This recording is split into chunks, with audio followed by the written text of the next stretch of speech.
കർത്താവിൻ്റെ സന്നിധിയിൽ ദൈവം അടുത്ത് വരുവാൻ ദൈവം നമ്മെക്കുറിച്ച് എല്ലാവരെയും കുറിച്ച് ആഗ്രഹിക്കുന്ന ആ ഒരു വിശ്വാസം, തീരുമാനം കർത്താവിൻ്റെ അടുക്കിലേക്ക് ഉണ്ട്. ഹല്ലേലൂയ. കർത്താവ് നമ്മെ അണയ്ക്കുക തന്നെ ചെയ്യും. ആരെയും ദൈവം തന്നിൽ ആശ്രയിക്ക് അടുത്ത് വരുവാൻ ആഗ്രഹിക്കുന്നവരെ ആരെയും കർത്താവ് തടയുകയില്ല.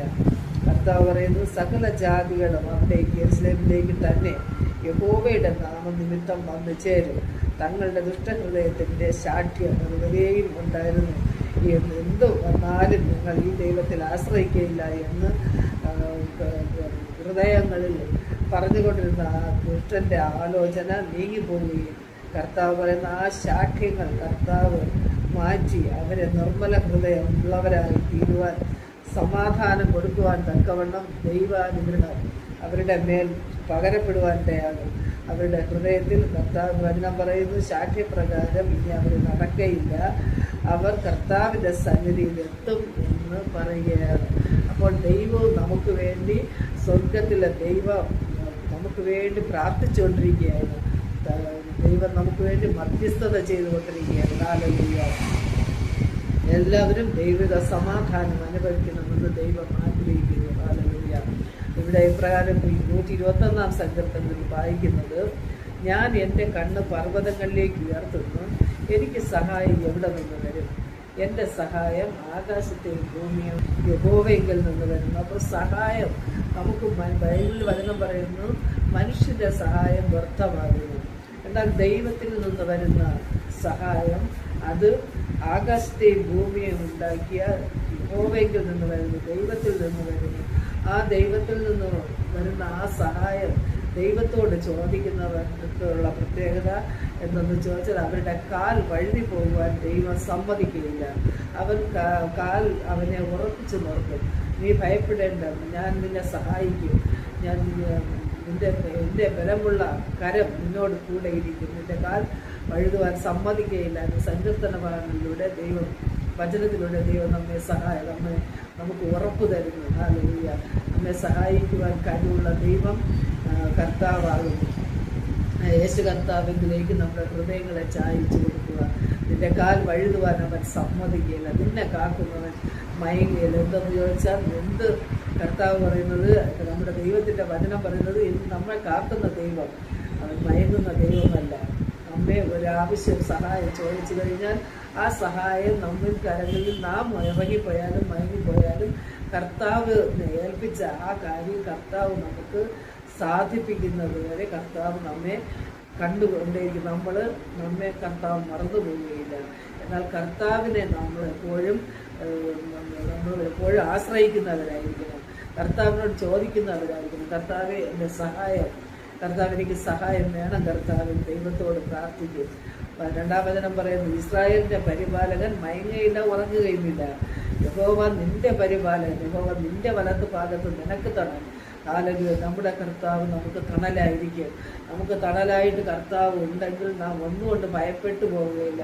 കർത്താവ്, നീ എൻ്റെ സഹായകനാണ്. കർത്താവ്, നീ എൻ്റെ വലത്ത് ഭാഗത്തുള്ളത് കൊണ്ട് ഞാൻ കുലുങ്ങിപ്പോയാൽ, ഇത്ര വലിയ പ്രശ്നമായാലും, എത്ര വലിയ രോഗമായിരുന്നാലും, ഏത് വിഷയമായിരുന്നാലും കർത്താവിൻ്റെ സന്നിധിയിൽ നാം കർത്താവിനോട് കൂടെ ചേർന്ന് കർത്താവിൻ്റെ സന്നിധിയിൽ പ്രാർത്ഥിക്കുന്ന വിഷയമാണെങ്കിൽ നമുക്കൊരു തീരുമാനം, വിശ്വാസം ഉണ്ടായിരിക്കണം.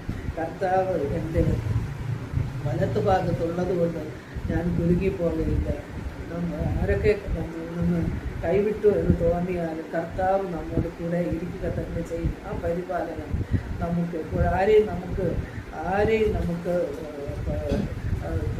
പറയുവാൻ നമുക്ക് ദൈവം പറഞ്ഞിട്ടില്ല. വചനം പറയുന്നത്, ദുഷ്പ്രവർത്തിക്കാരുടെ നിമിത്തം നമ്മൾ മുഷിയരുത്. ഒരു മനുഷ്യനെ കുറിച്ച് നമ്മൾ ദോഷമായി ചിന്തിക്കരുത്. കർത്താവ് നമുക്ക് സഹായകനായി വന്നിട്ടുള്ളത്, രക്ഷകനായി വന്നിട്ടുള്ളത്. മനുഷ്യർ മരിച്ച് ഇവൻ പറയും, എന്നാൽ ജീവനോടെ ഇരിക്കുന്ന ദൈവം യേശുക്രിസ്തു മാത്രമാണ്. അപ്പോൾ ആ കർത്താവിൽ നാം സഹായം നമ്മൾ ചോദിക്കുമ്പോൾ കർത്താവിൽ നിന്നുള്ള സഹായം എല്ലാ കാലവും നമ്മോട് കൂടെ ഇരിക്കും, നമുക്ക് ലഭിക്കുക തന്നെ ചെയ്യും. കർത്താവ് നമുക്ക് ബലം തരുന്നത് പകൽ സൂര്യനെങ്കിലും രാത്രി ചന്ദ്രനെങ്കിലും നിന്നെ ബാധിക്കുകയില്ല. ഒരു ദോഷവും തട്ടാതെ വണ്ണം നിന്നെ പരിപാലിക്കും. അപ്പോൾ നാം ഭയക്കുന്ന വിഷയങ്ങളിൽ കർത്താവ് പറയുന്നത്, പകൽ സൂര്യനെങ്കിലും രാത്രി ചന്ദ്രനെങ്കിലും നിന്നെ ബാധിക്കില്ല. ഒരു ചൂടും ഏതൊക്കെ ചൂടുകൾ നിനക്ക് തട്ടിയാലും ഏതൊക്കെ വിഷയങ്ങളിലൂടെ കടന്നു പോയാലും കർത്താവ് പറയുന്നത് അത് നിന്നെ ഒരു ദോഷവും തട്ടാതെ വണ്ണം, നിന്നെ ബാധിക്കാതെ വണ്ണം അത് മാറിപ്പോവുക തന്നെ ചെയ്യും. അത് നാം അതിനെ താലോലിക്കാതിരുന്നാൽ നാം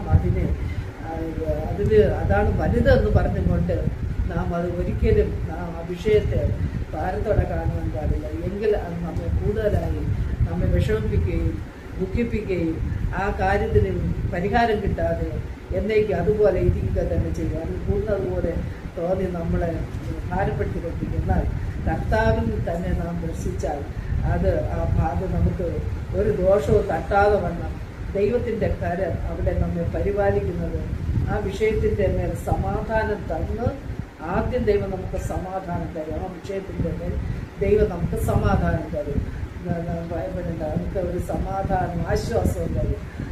അതിൽ കൂടെ അത് നമ്മൾ സ്ഥിരമായി നമ്മളത് ഏറ്റെടുക്കുമ്പോഴാണ് കർത്താവിൻ്റെ സമാധാനം നമുക്ക് തന്നു കഴിയുമ്പോൾ ആ വിഷയത്തിൻ്റെ മേൽ കർത്താവിൻ്റെ കരം പ്രവർത്തിച്ചു തുടങ്ങുന്നത്. ആ വിഷയത്തിൻ്റെ മേൽ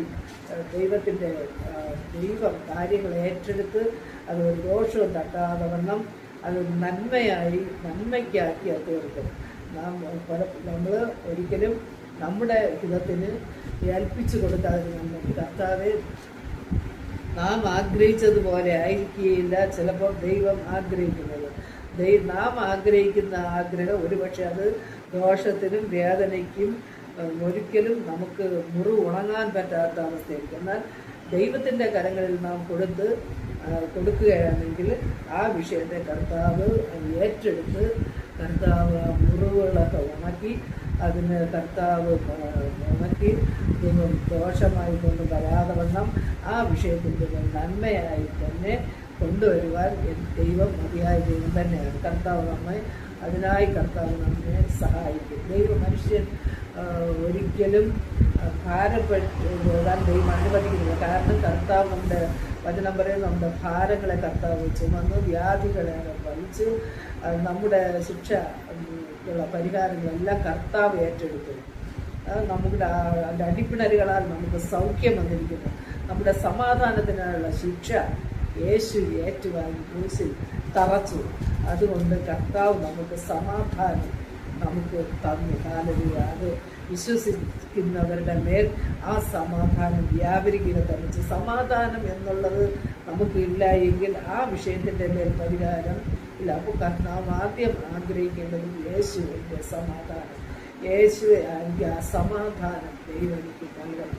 അപ്പോൾ നാം ഏത് തീയിൽ കൂടി കടന്നു പോയാലും അത് നമ്മെ മുക്കിക്കളയും, വെന്തുപോകും എന്നൊക്കെ നമ്മൾ ചിന്തിച്ചാലും അത് ഒരു ദോഷവും തട്ടാതെ വണ്ണം കർത്താവ് നമ്മെ സഹായിക്കും. കർത്താവിൻ്റെ മുഖത്തേക്ക് നോക്കുക, കർത്താവിൻ്റെ സഹായത്തിലേക്ക് നമ്മൾ ആശ്രയിക്കുക. എൻ്റെ ദൈവം എന്നെ കൈവിടുകയില്ല, എന്നെ യേശു എന്ന ദൈവം ജീവിക്കുന്ന ദൈവം എന്നെ ഉപേക്ഷിക്കുകയില്ല, എന്നെ അതിൽ നിന്ന് കരകയറ്റും. കർത്താവിൻ്റെ അദ്ദേഹം പറയുന്നത് വീഴുന്നവരെയൊക്കെയും ഞാൻ നിവർത്തുന്നു, കുനിഞ്ഞിരിക്കുന്നവരെയൊക്കെയും ഞാൻ നിവർത്തുന്നു. അവരെ എല്ലായിടത്തും കർത്താവ് എഴുന്നേൽപ്പിക്കുക തന്നെ ചെയ്യും. രോഗികളെ ദൈവം സൗഖ്യമാക്കും. മരിച്ചവരെ കർത്താവ് ഉയർപ്പിച്ച ദൈവമാണ്. ഏത് മരണാവസ്ഥയിലൂടെ ഏത് അവസ്ഥയിലൂടെ കടന്നു പോയിരുന്നാലും ദൈവം അതിന് പരിഹാരം തരിക തന്നെ ചെയ്യും. ഹല്ലേലൂയ. കർത്താവ് നമ്മുടെ ഭാരങ്ങളാകുന്നതുകൊണ്ട് കടത്തെ ആ ഭാരത്തെയും എടുത്തു മാറ്റി തരുവാൻ ദൈവം മതിയായ ദൈവം. ഏത് വിഷയം നടക്കുന്നതിലും വിശ്വാസവും സമാധാനവും തീരുമാനവും എല്ലാം ദൈവത്തിൽ നാം തന്നെയായിരിക്കണം. വചനം പറയുന്നത് ഒരുത്തൻ ക്രിസ്തുവിലായാൽ അവന് പുതിയ സൃഷ്ടിയാകും. നാം ക്രിസ്തുവിലായിരിക്കുകയാണെങ്കിൽ നമ്മുടെ ഹൃദയം കർത്താവിന് വേണ്ടി കൊടുത്തിട്ടുണ്ടെങ്കിൽ പൂർണ്ണ ഹൃദയം, പൂർണ്ണ മനസ്സോടെ, പൂർണ്ണ ശക്തിയോടെ, ഹൃദയത്തോടെ, പൂർണ്ണ മനസ്സോടെ മുഴുവനുമായി കർത്താവിനെ ഞാൻ നിന്റെ കരങ്ങളിൽ എന്നെ ഏൽപ്പിക്കുന്നുവെന്ന് ആര് വിശ്വസിച്ചുകൊണ്ട് കർത്താവിൻ്റെ മുന്നിൽ വണങ്ങുന്നുവോ, ആശ്രയിക്കുന്നുവോ അവർക്ക് ദൈവത്തിൻ്റെ പരിപാലനം ഉണ്ടായിരിക്കും. ഉൽപ്പത്തി പുസ്തകത്തിൽ എഴുതിയിരിക്കുന്നു, അബ്രഹാം പറയുന്നത്, നീയോ എനിക്ക് ചുറ്റും വരികയും എൻ്റെ തല ഉയർത്തുന്നവനും എൻ്റെ വലിയ ദൈവത്തിൻ്റെ എൻ്റെ പ്രതിഫലവുമാകുന്നു.